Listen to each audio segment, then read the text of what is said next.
안녕하세요. 한겨레경제연구소 이원재입니다. 직장 다니시는 분들 야근 많이 하십니까? 일 많으시죠? 오늘은 그 야근에 대해서 좀 이야기를 해볼 텐데요. 정보 비대칭이라는 경제학 용어를 끌어와서 그 개념으로 한번 이야기를 해보겠습니다.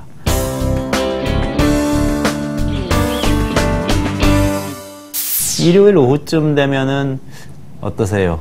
절망감이 좀 드시지 않습니까? 이틀 동안 꿀맛같이 휴식을 취하시다가 그 휴식이 이제 끝났구나 하는 생각을 하게 되면 이거 참 냉혹한 현실이다 이런 생각도 드실 수 있을 겁니다. 때로는 시계바늘이 움직이면서 점점 깊어만 가는 절망을 위로하는 그런 멘트를 한번 생각해 보실 수도 있는데요. 이렇게 한번 생각해 보시면 어떨까요?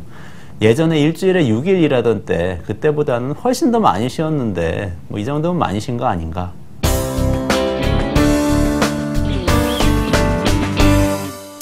한국 사회에서 주 5일 근무제는 정말 빠르게 정착됐다는 사실을 알 수 있습니다.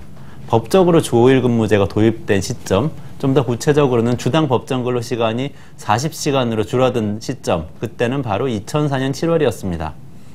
그런데 요즘 들어서 토요일에 출근해야 한다 이렇게 이야기하면은 친구들이나 가족들이 정말 의외라는 반응을 보이죠. 어쩌다가 그렇게 뒤떨어진 삶을 사느냐 이런 눈빛을 보내기도 하고요. 그리고 금요일 오후가 되면 다들 주말에 어떻게 쉬고 가족과 시간을 어떻게 보낼지 그런 고민들 많이 하시죠. 그게 정상적인 사무실 풍경이 되어버렸습니다.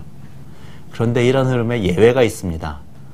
이른바 전문가라고 불리는 주위에 잘 나가는 사람들 이야기입니다.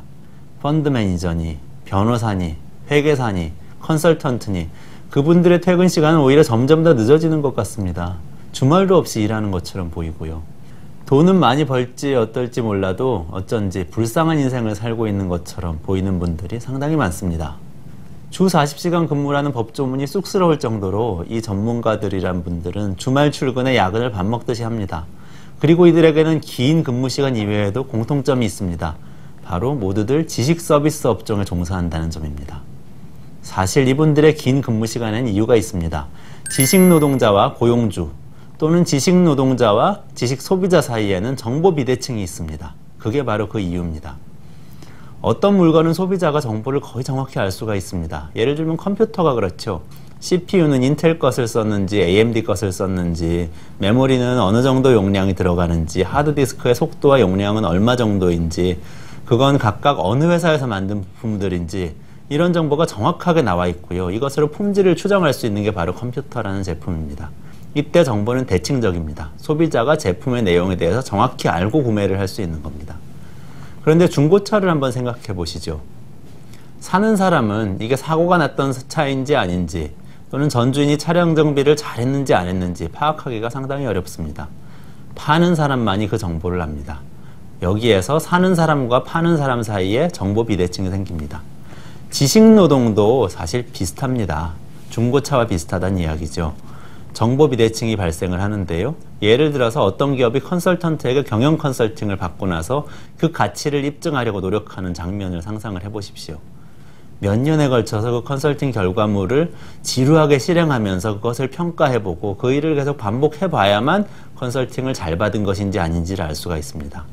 게다가 몇 년이 지난 뒤에 기업과 시장 상황은 이미 처음에 경영 컨설팅 결과가 나왔을 때와는 딴판으로 달라져 있기가 쉽습니다. 물론 컨설턴트 본인은 자기가 구하는 경영 전략이 고객 기업에 어느 정도 가치가 있을지 잘 알 수가 있을 겁니다. 문제는 그것을 입증하기가 어렵다는 겁니다. 그러다 보니까 컨설턴트는 고객에게 자기 지식의 가치를 입증할 수 있는 신호를 보내려고 합니다. 그 중에 대표적인 신호가 바로 야근과 주말 근무입니다.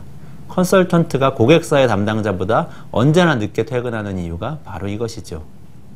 따지고 보면 단순 업무를 제외하고 나면 사무직 노동 전반이 그렇습니다. 블루컬러 노동의 결과물은 생산 라인에서 제품으로 쏟아져 나오기 때문에 불량률을 점검해서 평가를 할 수가 있습니다. 하지만 지식 노동은 단기적으로는 그 가치를 정확히 평가하기가 어렵습니다. 그래서 지식 노동자는 본능적으로 노동의 가치를 입증하기 위한 장치를 고안해냅니다. 이런 경제학적 배경과 또 한국적 문화가 겹쳐져서 근무 시간이라는 것이 지식 노동자가 자기 지식의 가치를 입증하기 위해서 고용주나 소비자에게 보내는 중요한 신호가 되어버린 겁니다.